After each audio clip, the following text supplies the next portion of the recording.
Hello, and welcome to the first of 3 slide sets that we're presenting to introduce the new UKRI Strength in Places Fund. These are the same slide sets that we've taken out on a roadshow to 10 events across the nations and the regions of the UK. So if you didn't get the opportunity to come and meet with us at those briefing events, this is a chance to hear the same content we presented at those briefing events. So firstly, to introduce myself and my colleague Rachel Tyrrell, who's also involved presenting these slides. So my name's Dean Cook. In my day job, I'm the Head of Regional Engagement at Innovate UK. And my colleague Rachel Tyrrell, in her day job, she's Associate Director for Knowledge Exchange at Research England. However, we're not here to talk about Innovate UK, and we're not here to talk about Research England. We're here to talk about a new UKRI initiative, a new UKRI program, and we are working on this and leading on this as UKRI. So this first set of slides is going to talk a little bit about the Strength in Places Fund in the context of UKRI, and we will also talk about the new industrial strategy and how this new funding initiative has come about. So firstly, UKRI, for those of you who do not know, is a new research organisation that was funded, that was launched, in April 2018, and it is the new national funding organisation for research and innovation across the UK. It brings together the former 7 UK research councils alongside Innovate UK and bringing in Research England. And Research England represents the research and the knowledge exchange activities that used to be embedded within HEFKI.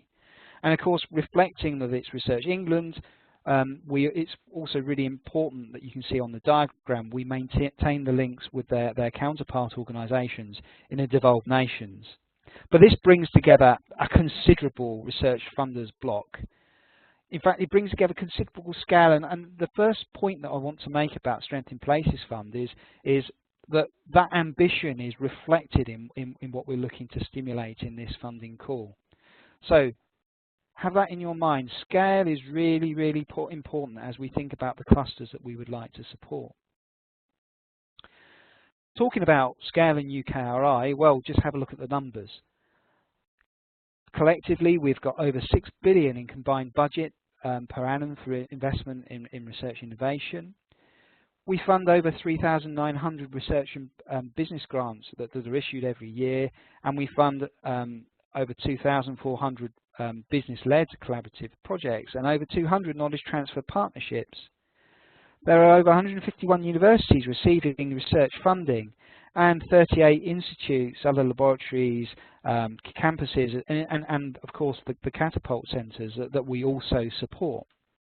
So it's an organisation of scale, but it's also an organisation of vision, because the vision is about how we can ensure that the UK maintains its world-leading position in research and innovation. And it's about bringing together those 9 councils and unleashing those synergies. And this new Strength in Places Fund, this is one of the first big new funding initiative programs that's looking to leverage that synergy of the councils working together. But of course, it's not about trying to fix what isn't broken. Because of course we're also making sure that we bring forward and preserve the strengths of those 9 councils that have made today's system as successful as it is today.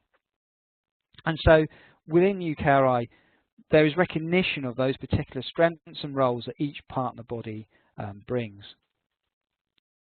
Now if I look at UKRI's objectives, there is actually a parallel to what we're trying to drive in the new Strength in Places Fund. But let me first talk about UKRI. So at the heart of what we're trying to do is we're trying to build an outstanding organisation, outstanding organisation that has tremendous impact for citizens in the UK and of course across the world. And the foundation of UKRI's objectives is around knowledge, so that's pushing the frontiers of our knowledge and understanding by supporting that excellent world-class research base. It's about delivering that economic impact.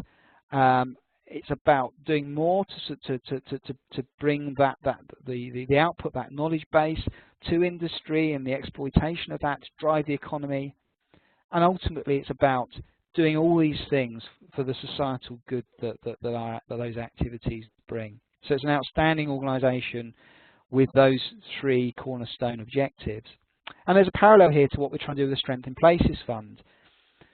So the Strength in Places Fund is about supporting regional clusters of research and innovation. And if you think about it, there's an analogy here to the research base that sits within an economic geography, within a local geography, and that cluster, and how that research base works with those businesses to build those supply chains, to bring value back to that local economy, and ultimately about how those activities benefit the people in the locality, whether that's by bringing increased revenue into the region, which benefits, or creating new jobs or high value jobs or whatever. So there's a real synergy between the Strength in Places Fund and what we're trying to do as UKRI. Now, of course, in the context of the new industrial strategy, which is where this new initiative has come from, we've seen the fantastic news of the additional funding for R&D. So it's 4.7 billion additional new funding for research and development. But of course, that money brings with it a challenge to us all. So that's a challenge to us as funders, and that's a challenge to you as a community that we work with, whether you're part of the research base or one of those businesses that's engaged in innovation, because the intention of this money is to build a stronger, more resilient economy, and ultimately to try and leverage more commitment from industry and to raise our national investment in research and development up to 2.4% of GDP by 2027. So with that money comes responsibility. Now, I talked about challenge, and if I think about the first program that has been launched from the industrial strategy, we've seen the Industrial Strategy Challenge Fund. Now, I'm not going to read through all the thematic programs that have emerged from that, but just to say that the first 6 challenges were announced back in April 2017, and then we saw that second wave of challenges that were announced at the time of the publication of the white paper. And of course, we've had more recently a third call for ideas, where we've invited you, the communities that we work with, to help us think about where that next raft of challenges should be. But one of the points I want to make here, and it's one of the things that came up at one of the briefings that we ran, was to get across that we're trying to do things differently. And in the Strength of Places Fund call, you'll see we're trying to do things differently. It's not about doing things just how we used to do them. So one of the questions that came up at the briefing event was, well, this is just the same sort of sectorial approach. I pushed that challenge back to the audience and said, is it? I mean, if I just think about the first one here, healthcare and medicines, this isn't just about funding the life sciences. This is about how we can engage the engineering base in terms of the advanced manufacturing processes and techniques that we can bring to bear, so that we can manufacture drugs and medicines more effectively, or in such a way we can actually develop new drugs and therapies. It's about how we engage the digital community in terms of precision medicine and how that can help revolutionise our healthcare. So, just as in the Industrial Strategy Challenge Fund, one of the things that we're thinking about with the Strength of Places Fund is how we can support supply chains, but we can do that by working across disciplines, by working across sectors, and bringing that multidisciplinary, multi-sectoral approach. We've also seen a significant uplift in funding into research talent and skills. So in the autumn statement of 2016, we saw the first raft of money that was introduced, 250 million for actions that included a further 1,000 PhD placements. And if we go to the more recent publication of the white paper, we've seen an additional 300 million into new cohorts of PhDs, fellowships and knowledge transfer partnerships delivered collectively through and across UKRI. One of the points I want to make here, and this is really important, and I'll bring this back to the Strength in Places Fund, is it's really, really vital that we strengthen the link and the flow of knowledge and research between the underpinning research base and industry, because ultimately what we're trying to do is drive greater impact. And so just as we're trying to do in the Strength in Places Fund, with all the talent initiatives, we're trying to get more alignment and collaboration and more flow of people between industry and the underpinning research base. And of course that brings me on to the initiative for those of you who have come on to this video recording to hear about. This is what you want to learn about, is the new UKRI Strength in Places Fund.